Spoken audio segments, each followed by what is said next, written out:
Ξεκινάμε το πρωί κατά τις 6 από το ξενοδοχείο μας σε Φλωρεντία για να προλάβουμε όσο το δυνατόν καλύτερο καιρό, αλλά κλασικά μάταια. 20 λεπτά αργότερα ξεκινάει και βρέχει και μέχρι να φτάσουμε στο Κόμο έχουμε μαζέψει όση βροχή δεν είχαμε μαζέψει μέχρι τώρα σε όλο το ταξίδι. Σταματάμε στην άκρη του δρόμου, βάζουμε τα διάβροχα και συνειδητοποιώ ότι μία ενδοεπικοινωνία από το ένα το κράνος έχει βγει off. Με αυτά και με αυτά η μέρα έχει ξεκινήσει πολύ στραβά, εγώ είμαι μέσα στα νεύρα, οπότε δεν έχω καμία όρεξη να τραβήξω κανένα πλάνο από τη διαδρομή μας μέχρι και το Κόμο. Οδηγούμε μέσα στη βροχή και στην ομίχλη όλη τη μέρα, πολλές στάσεις και το μόνο που περιμένουμε είναι το πότε θα φτάσουμε στον προορισμό μας.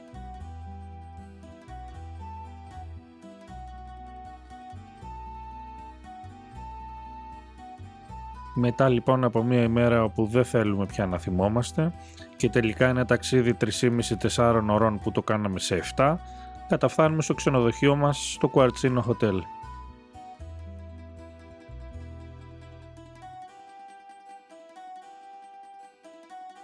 Ήδη είναι απόγευμα, οπότε αλλάζουμε πάλι στα γρήγορα και βγαίνουμε μία βόλτα στο λιμανάκι του Κόμο και πάμε για φαγητό.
Έχει ξημερώσει το πρωινό της 25ης Οκτωβρίου και μετά το πρωινό ετοιμάζομαι και φεύγω με προορισμό το Φούρκα Πας.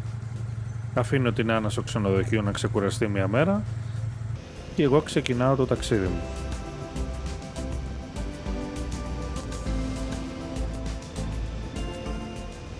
Λίγα λεπτά αργότερα περνάω στην Ελβετία από την πόλη του Κιάζο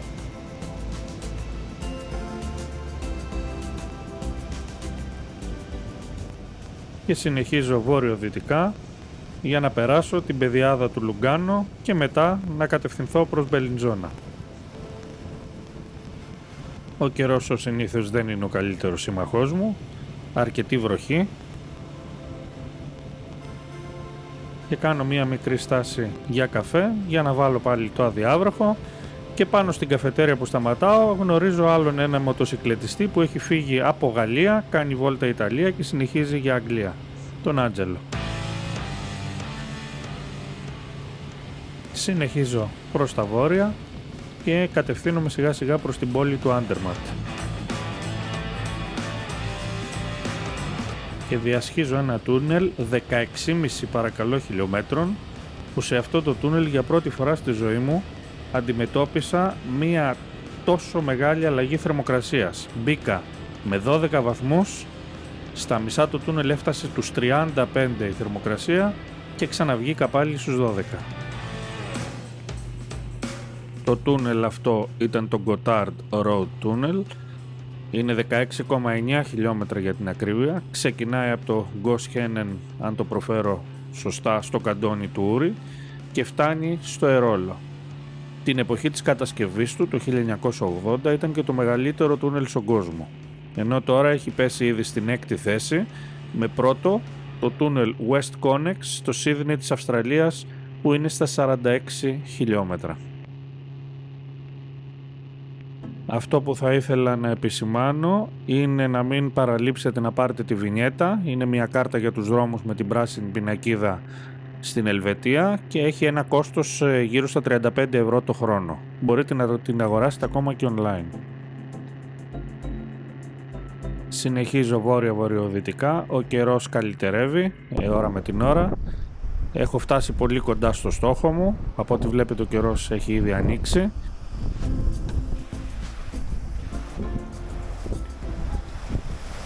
«15 χιλιόμετρα πριν φτάσουμε στο Φούρκαπας και στο ξενοδοχείο, το γνωστό ξενοδοχείο Μπελβεντέρε.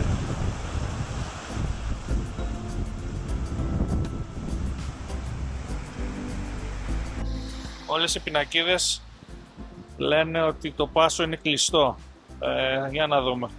Είμαστε 15 χιλιόμετρα, ακόμα δεν έχει απαγορευτεί κάτι, ο δρόμος πηγαίνει κανονικά. Μια χαρά μέρα είναι, άμα είμαστε τυχεροί. Κάναμε τόσα χιλιόμετρα από Ελλάδα για να φτάσουμε σε αυτό. Για να δούμε.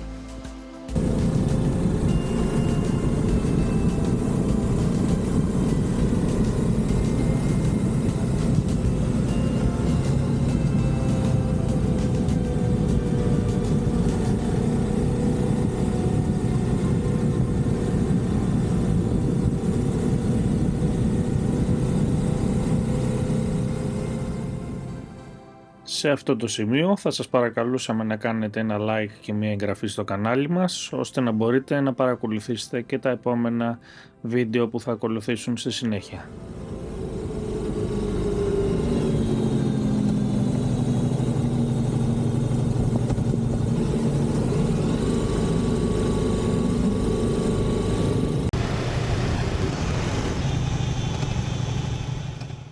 Διασχίζω το τελευταίο χωριουδάκι, το Ρέαλπ, και αρχίζω την ανηφόρα μου προς το Φούρκαπας.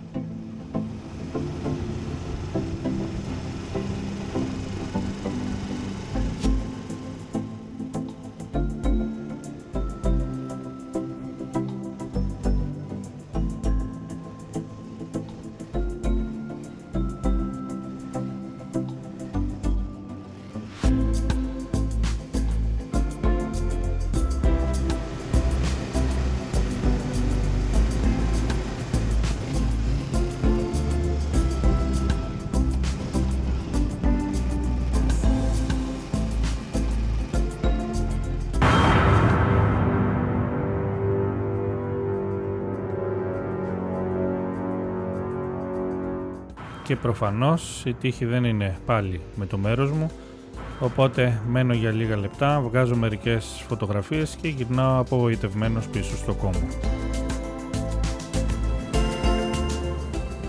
Μπορεί λοιπόν να μην το είδαμε live, αλλά θα πούμε 2-3 λόγια για το πασίγνωστο σε όλους τους μοτοσυκλετιστές, το Φούρκαπας.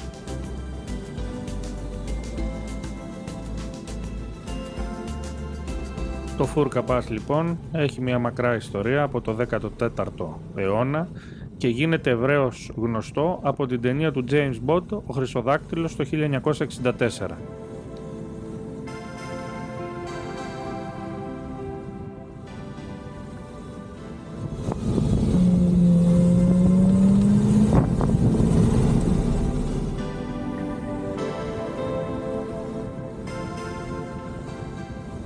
Η διαδρομή του είναι γύρω στα 70 χιλιόμετρα και προσφέρει μια εκπληκτική θέα στους παγετώνες και στις βουνοκορφές που το περιβάλλουν.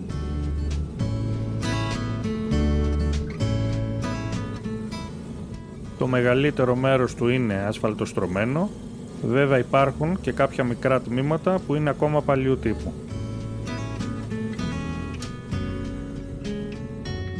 Σήμα κατά τεθέν, τι άλλο, από το πασίγνωστο πάλι ξενοδοχείο Μπελβεντέρε που βρίσκεται πάνω στη στροφή του Φούρκαπας,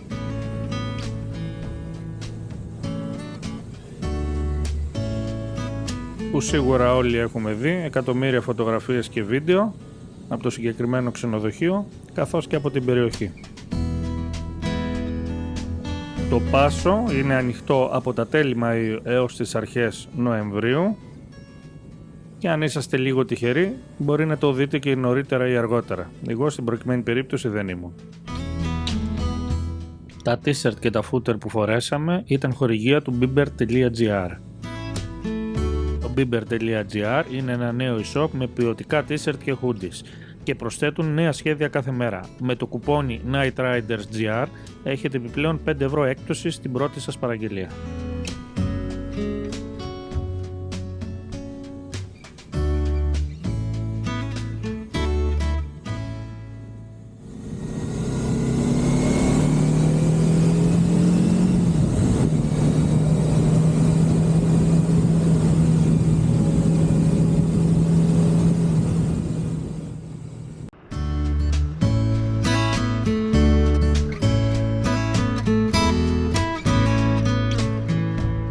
Στη διαδρομή ο καιρός είναι αρκετά καλύτερος, αλλά έξω από το Λουγκάνο βρίσκω μια τρομερή κίνηση για 1,5 περίπου ώρα.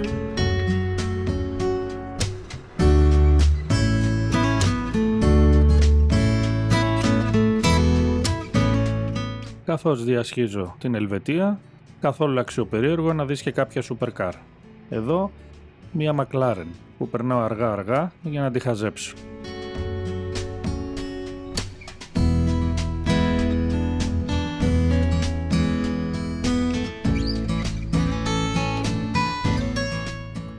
Η κίνηση κατά διαστήματα γίνεται πολύ πυκνή. Εγώ έχω ήδη κουραστεί από τις ώρες στο τιμόνι και καταφέρνω και φτάνω βράδυ στο Κόμο που περιμένει η Άννα να πάμε για φαγητό. Μαμά, μιλάει με την κόρη της.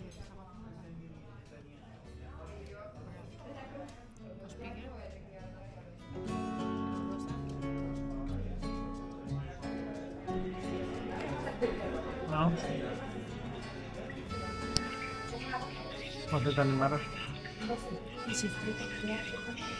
Τη δικιά σου φαντάζομαι. Καμά σου. Μπήκες στην ησυχία σου.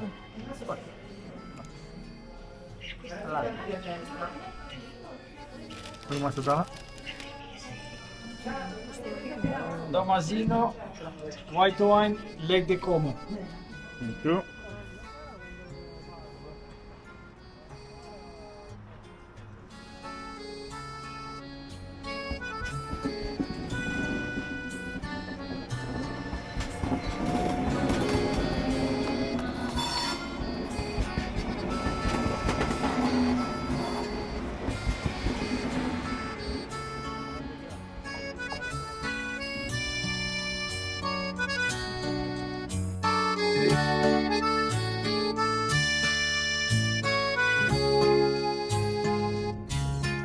Σημερώνει 26 Οκτωβρίου. Έχουμε αποφασίσει να μείνουμε και αυτή τη μέρα στο Κόμο, οπότε να γυρίσουμε με τα πόδια λίγο το Κόμο και να ανεβούμε στο Μπρουνάτε με το τελεφερίκ.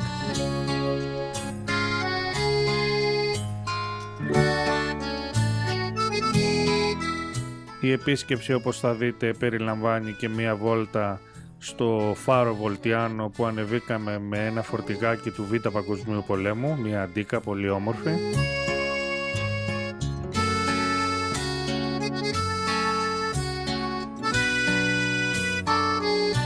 Και το απόγευμα, μετά το μεσημεριανό φαγητό, ξαναμπήκαμε με ταξί στην Ελβετία, στο Κιάζο, το οποίο μπορώ να πω ότι δεν μας άφησε καθόλου ευχαριστημένους.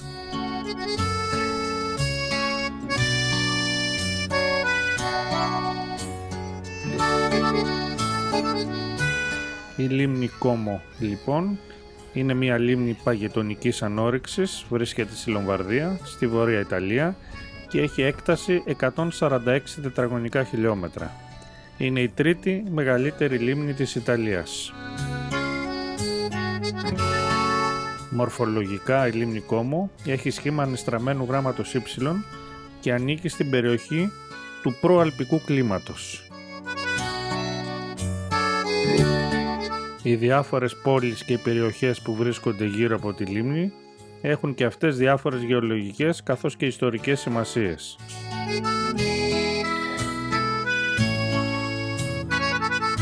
Τα τοπία και οι παραλίες της λίμνης Κόμο έχουν εμπνεύσει πολλούς καλλιτέχνες καθώς και πολλούς συγγραφείς. Το κλίμα στη λίμνη είναι υγρό, υποτροπικό, με χαμηλές θερμοκρασίες το χειμώνα και αρκετά υψηλότερες το καλοκαίρι. Ανέκαθεν λοιπόν ήταν και ένας πολύ δημοφιλής τουριστικός προορισμός.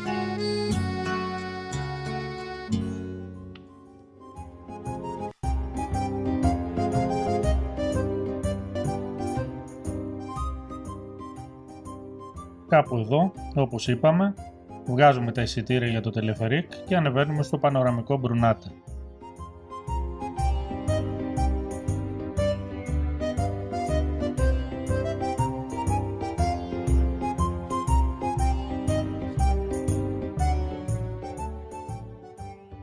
Από εδώ πάνω, η εικόνα της λίμνης είναι κάτι το τελείως διαφορετικό. Το μάτι χάνεται και φτάνει μέχρι την Ελβετία.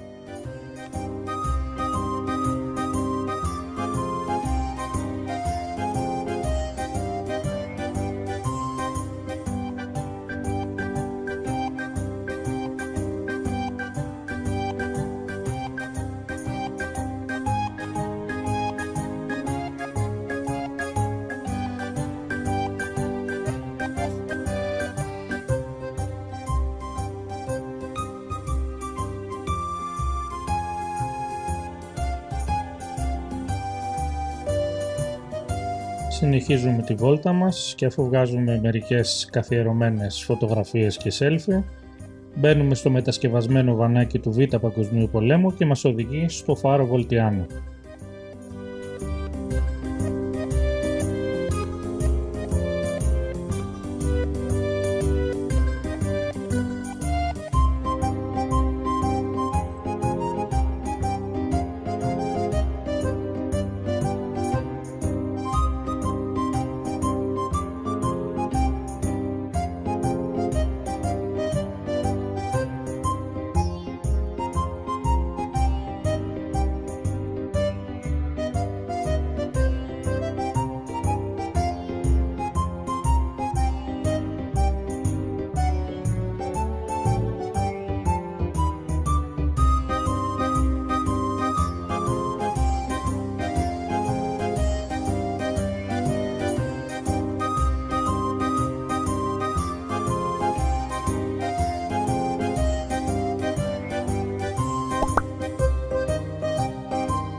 Λίγα λόγια λοιπόν για το ποιος είναι αυτός ο φάρος Βολτιάνο.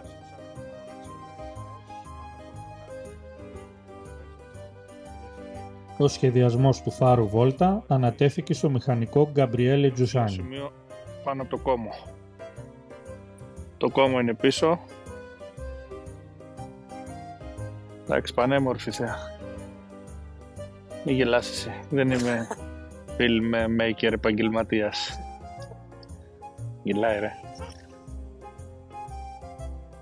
Το ύψος του φτάνει τα 29 μέτρα και το φως του είναι ορατό μέχρι και τα 35 χιλιόμετρα.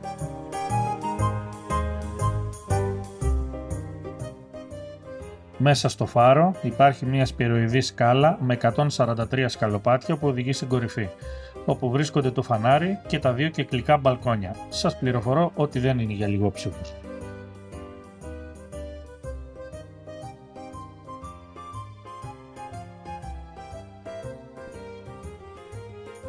Το εισιτήριο επίσκεψης στο φάρο Βόλτα κοστίζει 2 ευρώ και υπάρχουν πιθανές εκπτώσεις για παιδιά ή γιαντρού.